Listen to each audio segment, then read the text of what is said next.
Hello મિત્રો, કેમ છો? જય શ્રી કૃષ્ણ.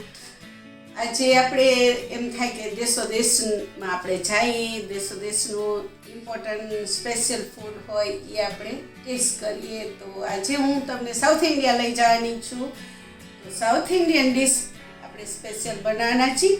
એ છે ઇડલી અને મેંદુ વડા વિથ ચટણી સંભાર સાથે. તો આવો મારા કિચનમાં.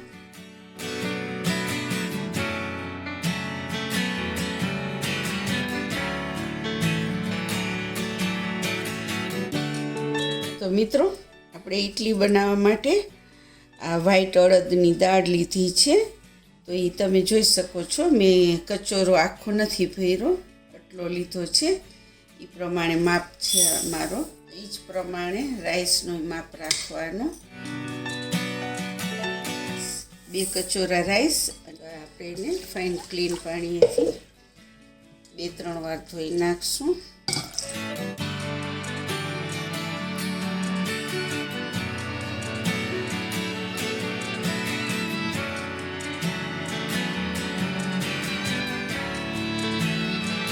તો આ ઇડલીનું બેટર આપણે હવે બનાવવાનું છે, અને એના માટે મેં થોડાક પૌવા પલાળ્યા છે. તો પૌવા આપણે પલાળ્યા છે એના માટે કે એ સોફ્ટ એકદમ ઇડલી ફાઇન થાય. તો હવે આપણે આને પીસી લેશું. થોડુંક એમાંથી પાણી કાઢી નાખશું.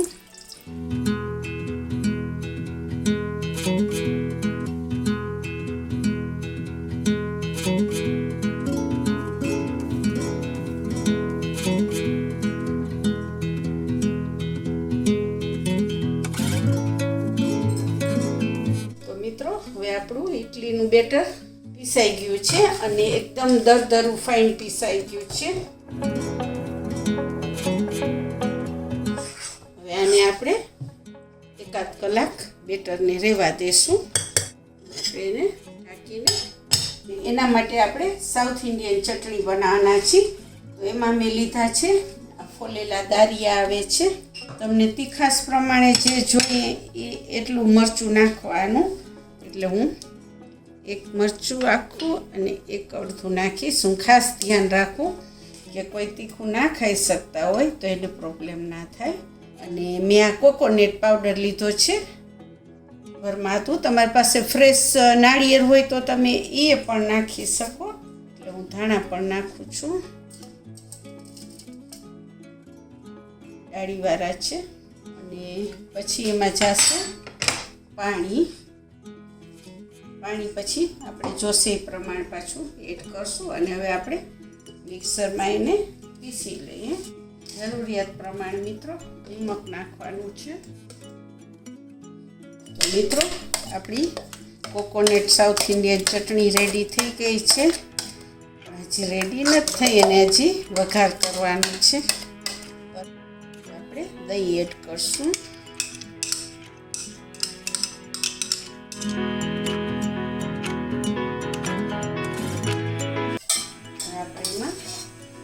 એક જ સ્પૂન ઓઇલ નાખશું. એમાં ખાલી રાઈ અને આ 2 નાના મેં મરચાં લીધા છે. હું રાઈ ને મરચાંનો વઘાર કરીશ. અને આ વઘાર તમારે થઈ જાય ને એટલે 1 મિનિટ માટે ઠંડો થવા દેવાનો.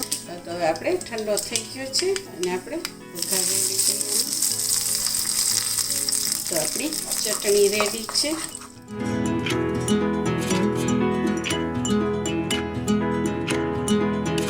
તો મિત્રો, હવે હું સંભાર બનાવવાની છું. તો ઓલરેડી મેં સંભારને વિડીયો મૂકી દીધો છે. તો તમે જોજો ઢોસા સાથે. અમારી લિંકમાં ફોલો કરજો. પણ હું તમને નોર્મલ જસ્ટ બતાવી દઉં કે આ મેં પાછું મેંદુ વડા માટે સંભાર રેડી કરી.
એકદમ તો ફાઇન થઈ ગયો છે. અને હવે આપણે એમાં બીજી બધી આ સંભાર નાખી દઈશું અને પછી હલાવશું. એકદમ સરગવાની સીંગ નાખવાથી સંભાર એકદમ ફાઇન યમી ટેસ્ટી બને છે. અને સીંગ નાખીએ ને સરગવાની તો જ સંભાર બને, સાઉથ ઇન્ડિયન ડીશ બને.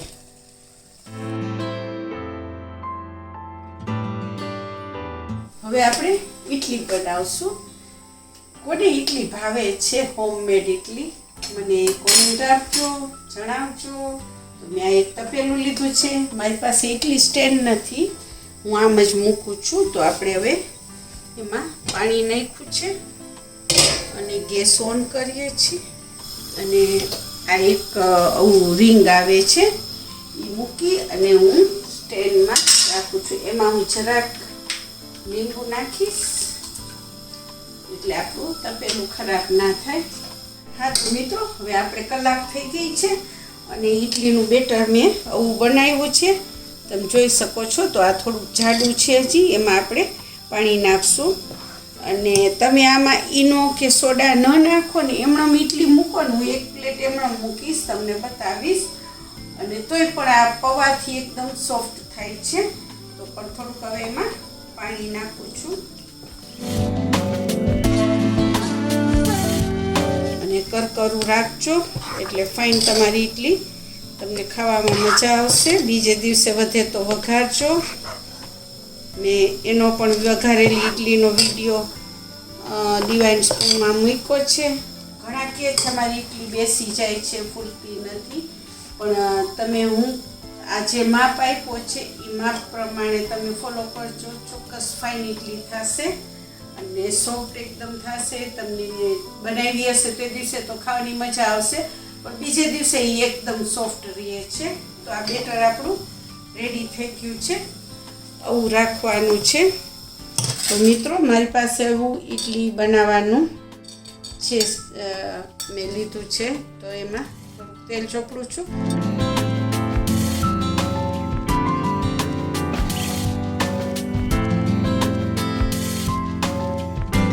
અને આપણે આવી રીતે મેં તપેલામાં મૂક્યું છે. તો હું આમ મૂકી દઈશ. બી કેરફુલ રહેવાનું. એનો વારી પણ બતાવું. એક પેકેટ મારી પાસે નાનું છે, એમાં થોડુંક હું પાણી નાખું છું. અને હું એક પ્લેટે ઈનો નથી નાખતી, હું બધું એકયારે નાખી દઉં છું. તો અને ઈનો કે તમે સોડા બાયકાર કે મીઠા સોડા જે નાખો એ તમારે આ જ રીતે હલાવવાનું. તમારે આમ રોંગ નહીં લઈ જવાનું, રાઈટ એક જ સાઈડ હલાવવાનું, એટલે તમારી ઇડલી ફાઇન બનશે. અને ફ્લફી બેટર થઈ ગયું છે, તમે જોઈ શકો છો.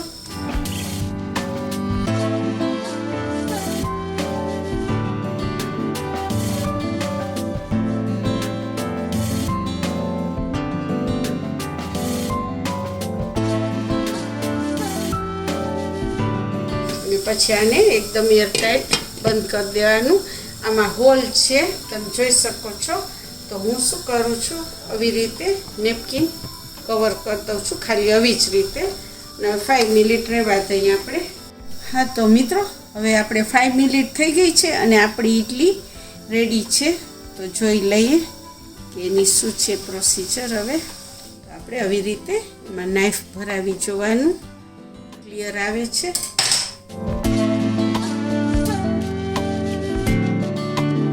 ઈનો વગરની છે, તો એને પણ આપણે આવી રીતે ચેક કરી લેવાનું કે કેવી થઈ છે. ઈનો વગર એ ફાઇન થાય છે, તમે જોઈ શકો છો.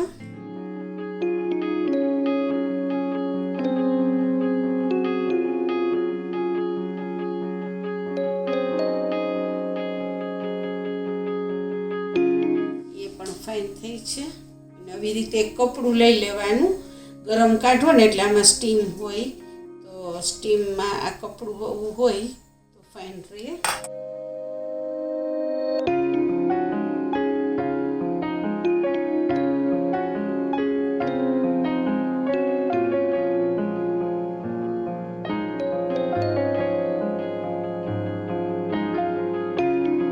એકલી અડદની દાળ પલાળવાની, એના બનશે મેંદુ વડા.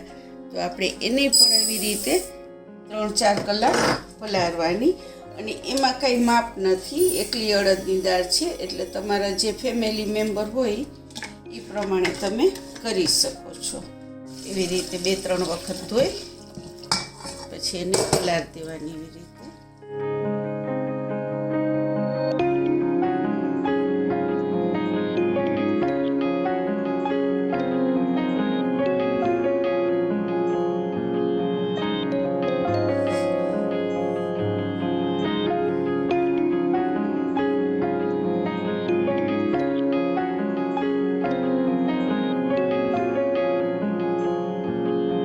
અને મિત્રો આપણે નીતારી લઈ છીએ આવી રીતે અને પછી આપણે મિક્સર જારમાં ભરવાનું છે.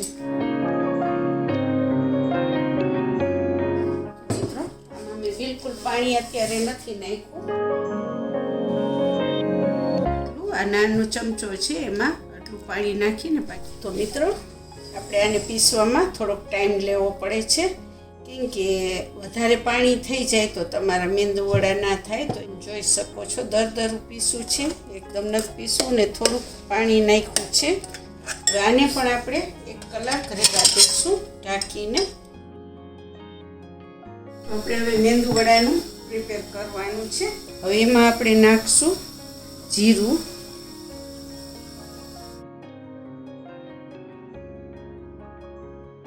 ટેસ્ટ ફાઇન આવે છે બ્લેક પેપરનું, અને થોડુંક આપણે આ લીલું મરચું નાખશું ઝીણું ઝીણું કરીને, કેમ કે સાવ તમે અડદની દાળના નિમક નાખીને કરી શકો, કોઈને સાવ પ્લેન ભાવતા હોય, પણ હું આ બધું થોડુંક ટેસ્ટ માટે નાખતી હોઉં છું.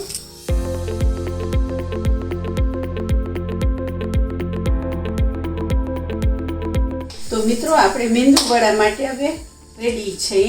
તેલ મેં મૂકી દીધું છે અને હવે હું આ પાણી લીધું છે તો એમાં હું પાણીવાળો આવી રીતે હાથ કરીશ.